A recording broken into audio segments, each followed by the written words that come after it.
Assalamualaikum warahmatullahi wabarakatuh. Perkenalkan, nama saya Adelia Salsabila Marbun dari NIM 0206233179 dari kelas Hukum 4E. Di sini saya bikin tugas video untuk menyelesaikan tugas mata kuliah Fikih Jinayah. Jadi di sini saya akan menjelaskan pembahasan pertama, yaitu jarimah. Jarimah itu adalah perbuatan pidana yang menjadi dasar bagi penerapan sanksi atau hukuman dalam hukum jinayah. Terus dalam konteks teori pemidanaan, tidak akan mungkin seseorang dihukum jika belum ada perbuatan yang dikualifikasi sebagai jarimah. Artinya hanya bisa diterapkan jika ada perbuatan yang merupakan jarimah gitu. Ya. Lalu bagaimana hukum jinayah merumuskan jarimah? Nah, hukum jinayah yang tertuang dalam Konun Aceh nomor 6 tahun 2014 memiliki model perumusan yang sistematis. Nah, definisi suatu jarimah ditempatkan dalam pasal 1 dalam bentuk angka-angka, sedangkan norma larangan dan sanksinya di dalam pasal-pasal selanjutnya. Misalnya maisir atau judi yang dijelaskan dalam pasal 1 angka 22. Lalu sanksinya ada di pasal 18 gitu. Nah, sistem ini membuat hukum jinayat lebih tertata dibandingkan KUHP. Terus hukuman jarimah ini ada dua jenis. Yang pertama itu jarimah hudud. Nah, jarimah hudud ini hukuman yang sudah tetap oleh syariat. Contohnya itu zina, khamar, dan qadzaf. Lalu yang kedua jarimah ta'zir. Jarimah ta'zir ini hukuman yang ditetapkan oleh ulul amri atau pemerintah, seperti maisir, khalwat, dan ikhtilat. Lalu dilihat siapa yang berhak melapor itu. Yang pertama itu delik biasa, lalu yang kedua delik aduan. Terus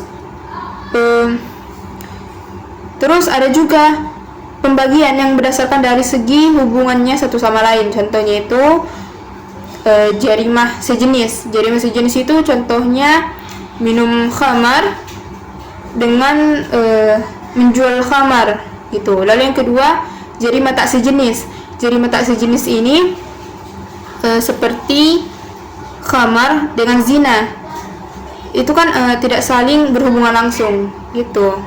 Lalu kemudian untuk menentukan suatu perbuatan itu termasuk jarimah atau tidak, dilihat dari unsur-unsurnya. Nah, unsur-unsurnya itu disebut rukun jarimah. Rukun jarimah ini terbagi tiga. Yang pertama itu rukun syariat atau unsur formal. Nah, yaitu adanya larangan dalam konun tersebut. Contohnya larangan berjudi. Lalu yang kedua rukun maddi.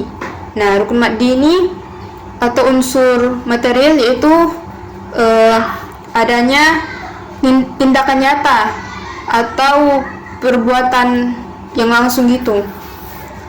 Lalu yang ketiga rukun adabi atau unsur moral. Nah, itu pelaku secara sadar atau mampu bertanggung jawab atas tindakannya tersebut, yang dalam artinya itu tidak dalam paksaan dan tidak sedang mengalami gangguan jiwa gitu. Terus lanjut ke pembahasan kedua, yaitu uqubat. Pada awalnya uqubat merupakan istilah untuk hukuman atau sanksi yang digunakan dalam kajian fikih. Kemudian istilah ini digunakan dalam Konun Hukum Jinayat dengan definisi sebagai hukuman yang dapat dijatuhkan oleh hakim terhadap pelaku jarimah. Lalu, dalam hukum pidana umum, sanksi dipahami sebagai suatu ancaman atau raising agar norma yang ada dalam hukum pidana ditaati. Lalu, tujuan hukuman menurut syariat Islam, yakni yang pertama itu sebagai pembalasan atau perbuatan jarimah. Lalu yang kedua melindungi hak-hak korban, lalu yang ketiga sebagai pencegah agar masyarakat tidak melakukan perbuatan jarimah atau preventif umum. Lalu yang keempat mencegah pelaku agar tidak mengulangi perbuatannya atau preventif khusus. Kemudian selanjutnya macam-macam ukubat. Nah, macam-macam ukubat ini yang pertama ditinjau dari hukuman dengan hukuman lain. Terus ukubat itu dibagi menjadi 4 macam. Yang pertama itu hukuman pokok, kedua ukubat pengganti, ketiga ukubat tambahan, keempat hukuman pelengkap. Lalu yang kedua ditinjau dari kewenangan hakim dibagi menjadi 2. Yang pertama itu hukuman terbatas. Nah, hukuman terbatas itu jenis dan jumlahnya ditentukan secara jelas. Misalnya hudud 100 kali cambuk yang tidak dapat diganti dengan hukuman lain. Lalu yang kedua hukuman alternatif. Hakim memiliki wewenang untuk memilih bentuk dan jumlah hukuman dalam batasan tertentu. Misalnya denda atau penjara antara 10 sampai 40 kali cambuk. Lalu yang ketiga ditinjau dari objek hukum. Hukumannya itu dibagi menjadi 2. Yang pertama itu hukuman jasmani, misalnya cambuk dan potong tangan. Lalu yang kedua hukuman psikologis, misalnya teguran dan ancaman. Lalu yang ketiga hukuman denda, misalnya ganti rugi.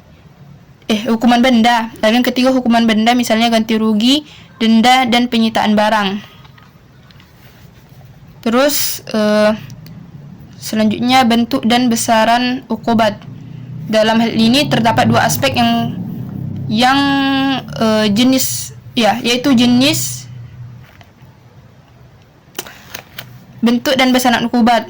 Dalam hal ini terdapat 2 aspek, yaitu jenis atau bentuk, lalu besaran atau kuantitas. Nah, yang pertama itu berdasarkan jenis, merujuk pada bentuk hukuman seperti penjara, denda, cambuk, dan lainnya. Lalu yang kedua berdasarkan besaran, merujuk pada jumlah hukuman seperti penjara 1 sampai 200 bulan, kedua denda 10 sampai 2000 gram emas, lalu yang ketiga cambuk 1 sampai 200 kali. Terus ukubat pokok bersifat pasti dan dinyatakan secara tegas dalam pasal yang mengatur jarima tersebut. Jenisnya itu meliputi yang pertama itu cambuk atau dera, denda, penjara.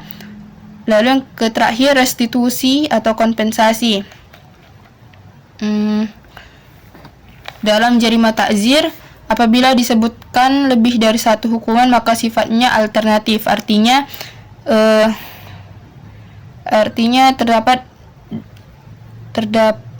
terdakwa dapat memilih salah satu. Contohnya itu dalam jarimah pemerkosaan atau pasal 48, hukuman pokoknya dapat berupa cambuk 125 sampai 175 kali. Lalu yang kedua itu denda 1250 sampai 1750 gram emas. Lalu yang ketiga penjara 125 sampai 175 atau 10 tahun 5 bulan sampai 14 tahun 5 bulan. Sedangkan dalam jarimah hudud, hukuman pokok tidak bersifat alternatif, misalnya cambuk saja. Lalu ukubat tambahan sesuai pasal 4 ayat 6 Konun Jinayat Aceh pada tahun 2014 adalah hukuman yang boleh dijatuhkan hakim berdasarkan pertimbangan tertentu berupa yang pertama itu pembinaan oleh negara, kedua restitusi oleh orang tua atau wali, ketiga pengembalian kepada orang tua wali. Keempat, pemutusan perkawinan. Kelima, pencabutan izin dan hak. Keenam, perampasan barang tertentu. Ketujuh, kerja sosial. Sekian yang bisa saya sampaikan. Assalamualaikum warahmatullahi wabarakatuh.